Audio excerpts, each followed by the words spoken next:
This is the Mercedes Maybach GLS, and it's a little bit like a yacht in the way that it's a very luxurious way to travel, but it could be a bit of a boat. And to find out about that, I'm going to review it by taking it for a drive, being driven in it. I'm going to talk you around the exterior and the interior design and test some of its luxurious features. Anyway, I'm Matt Watson and you're watching Carwow. I hurt my knee. Ow. Gonna stink. Buying a new car? Then head to Carwow and my team will help you find your next car at a fair price. Carwow, your one-stop car buying comparison site. Let's start off this video by talking about the rear passenger space in this Mercedes Maybach GLS, because really that's what this car is about. I'm going to be driven by my wonderful chauffeur Samantha there in the front. She does a little bit of camera operating and editing in her spare time. Anyway, Samantha, let's go. Let's get to our location so I can experience this luxury limousine that's been jacked up. Basically, you're sitting almost a foot higher from the ground than you would do in the Mercedes Maybach S-Class. So you get a better view out. Oh, she needs a ticket. Right, I've got the ticket. We didn't plan this very well, did we?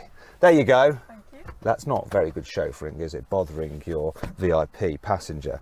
Anyhow, you get a good view out, and there's a good view on the inside as well. Look at this lovely leather everywhere. I mean, it's so sumptuous. Very, very nice. And I've got the car with the first class seating. So as standard, it gets a bench seat, but this is the upgraded option. And it means that, look, I can press this button here and I can control the seat in front of me. Move it out of the way. Go on, out of the way, seat. Get out of the way. Go on, be gone. Then I can press this button here and go full reclination. So this is leaning back. My little calf rest is extending. Oh, this is lovely. And I've got my very soft and squidgy Maybach pillow. There's another cushion here if I want a bit more lower back support. Now I can eject my tablet here because obviously I can't reach my infotainment screen up there, it's too far away. I can just control things with this. What I'm going to do is put my massage seat on. I'm going to go for an activating massage. Yes, there we go. Let's have that. Lovely. I can also do things like mess around with the interior lighting. Oh no, I don't want it yellow. Let's go blue. Blue's better. Yes, let's have it very bright. I can actually use this tablet as a remote control to control the main driver's infotainment system, so I can actually put destinations into the sat-nav, so I don't even have to talk to Samantha to tell her where I want to go. But I'm not that rude. I'd rather give direct orders. So loads and loads of cool features in this car. Look, back here we have a fridge. And in this fridge there is room, oh my gosh, when you're a chauffeur, Samantha, you're supposed to accelerate smoothly, okay, not just plant it. I know you like to have fun in a high-performance car, but this is all about wafting us. Sorry. Terrible, you can't get the staff these days. I've only got water. Mercedes doesn't trust me with champagne. Apparently there's room for, whoa! You're a rubbish chauffeur.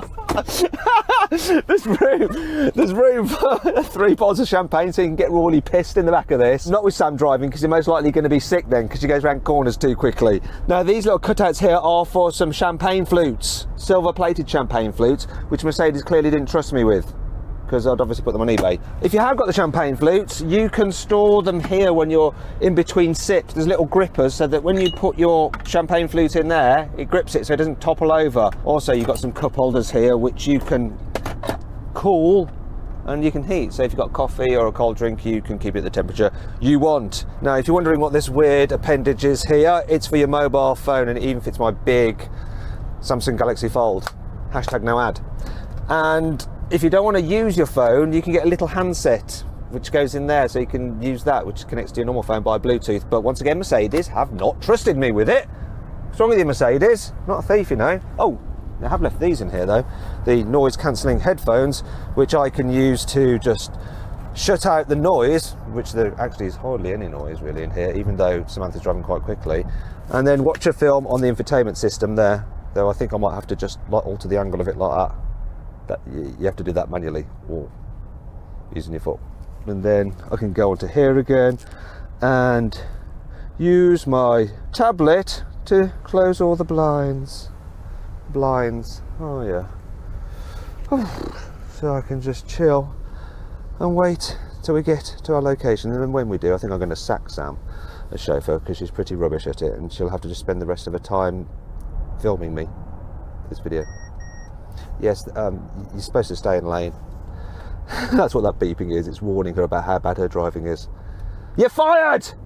Not yet. We need to get to our destination first. But then you're fired! When you're being chauffeured about in your luxurious GLS, you want people on the outside to recognise it as being a cut above a normal Mercedes vehicle, and that's why the Maybach has some styling upgrades, such as the prominent Maybach grille with the vertical slats in it. You got Maybach written in it as well. The lower bumper has this chrome honeycomb effect, though the chrome is all plastic. Actually, that's plastic too, and this is plastic. But it's shiny, shiny, and shiny, shiny is very good. Shiny means expensive, obviously. Here at the side, the thing that really sets this apart as the Maybach version of the GLS is the optional two-tone paintwork, so you better tick that option box if you're buying this car. Another thing that makes it stand out, the unique Maybach wheels, 23 inches, and the spokes mimic the veins on the grille. Another feature, of course, is more chromage, look all around the windows, very nice, and of course, the running boards. Stay on, no. Here at the back, you've got plenty of Maybach badges, so there's one just here on this rear three-quarter, Maybach written there, and GLS 600, because you can't get 600 on the normal Mercedes GLS. Has to be a Maybach. Then you've got more chrome here, even around the extensions for the exhaust pipes, which are an exaggeration because the real pipe's a bit smaller and hidden inside, and then more chrome here. All this chrome does cost money though. This car starts from £165,000. Now if you're thinking about buying one of these, or any car for that matter, you still want to make sure that you're paying a fair price, and to do that you should go to Carwow. Also, you can sell your car through Carwow to make sure you're getting a fair price for the car you're trying to sell. So click on the pop-out banner up there to go to Carwow, or follow the link in the description. Alternatively, simply Google "Help Me Carwow" and you can go there at a later date, dead easy.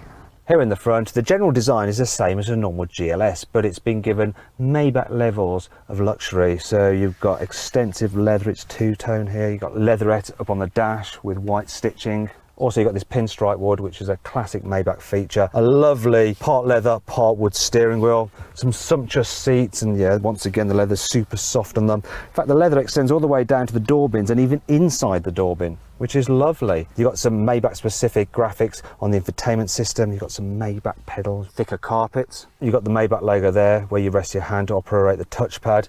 And as standard, you get a Burmester sound system with 27 speakers and 1600 watts of power. Well, that's posh. Though overall, this interior doesn't feel as posh as that in a Rolls-Royce Cullinan. And if you click on the pop-out banner up there, or follow the link in the description below, you can watch my full in-depth video review of that car. Now let's talk about the boot.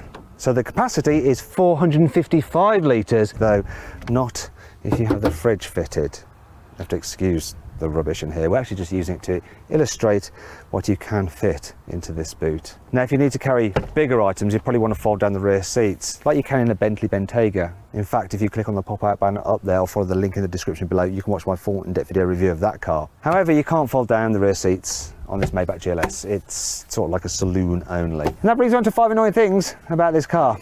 I just parked my Maybach GLS and I'm a little bit disappointed that my 3-pointed star isn't pointing the right way up. I wish they did that thing that Rolls-Royces do, where the centre cap always remain vertical, so the logo is always as it should be. If you like your privacy, you might be a little bit disappointed to find out that while you have sun blinds on pretty much all windows, there's not one here at the back, so people can still pry in from the rear. Though if you're into dogging, you might quite like that.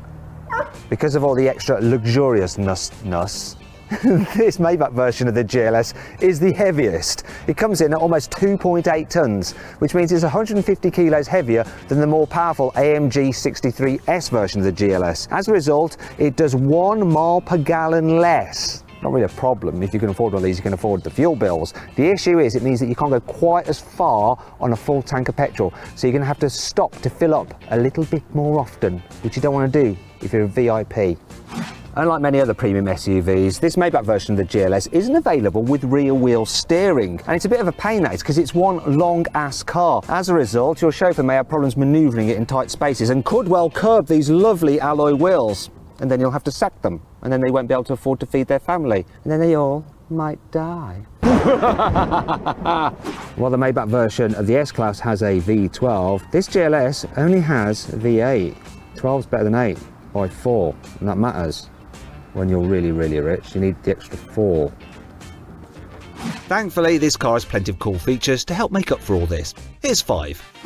when you're driving along a bumpy road, the actual suspension can harvest the energy of the up and down motion and feed it back into the mild hybrid system.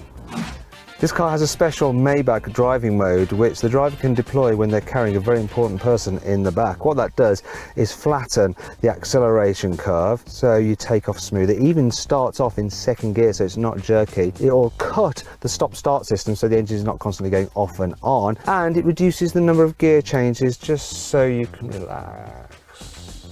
When you go to get into the Maybach GLS, you can set it to automatically drop down on its air suspension so you don't have to step up so much. You don't really need to do that because when you open the door, these running boards extend so you can easily just walk in.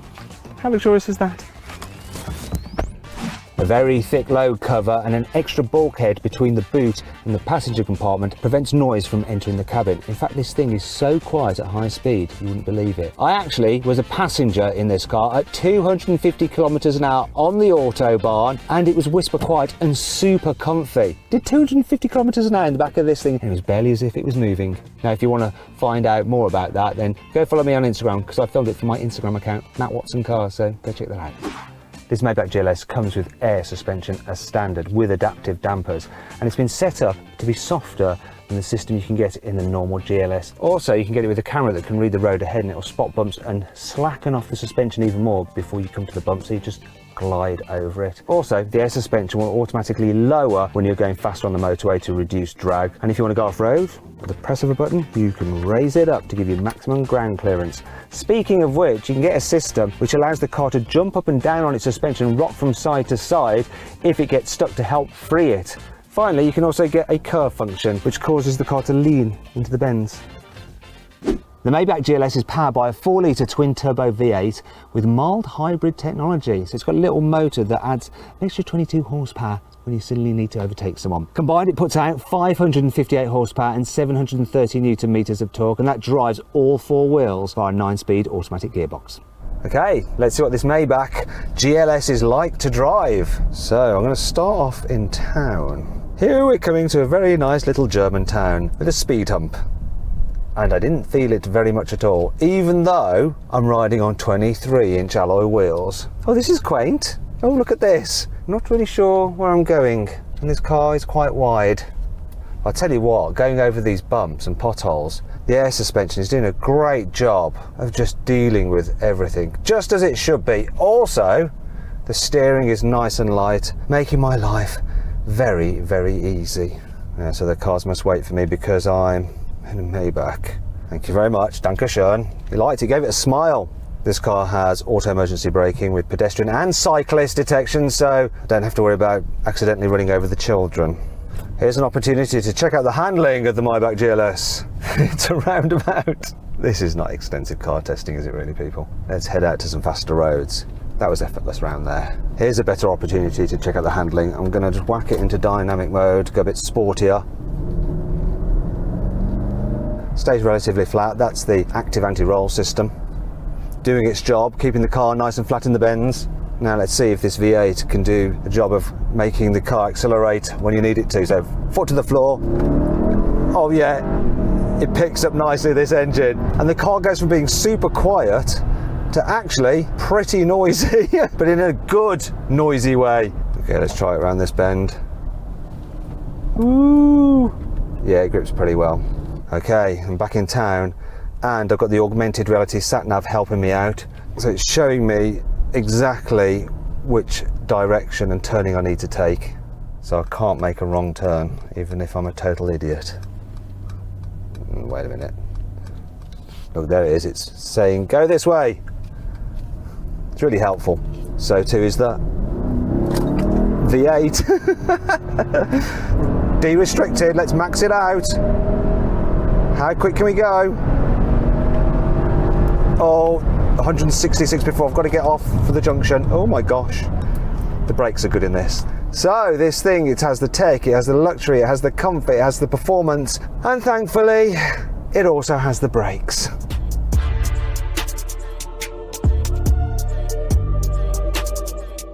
So then what's my final verdict on the Mercedes Maybach GLS? Should you avoid it? Should you consider it? Should you shortlist it? Or should you just go right ahead and buy it? Well, do you know what? If you want to be chauffeured around in utmost luxury in a race driving position, you should shortlist the Maybach GLS. Oh look, it's unlocked itself. Wonderful.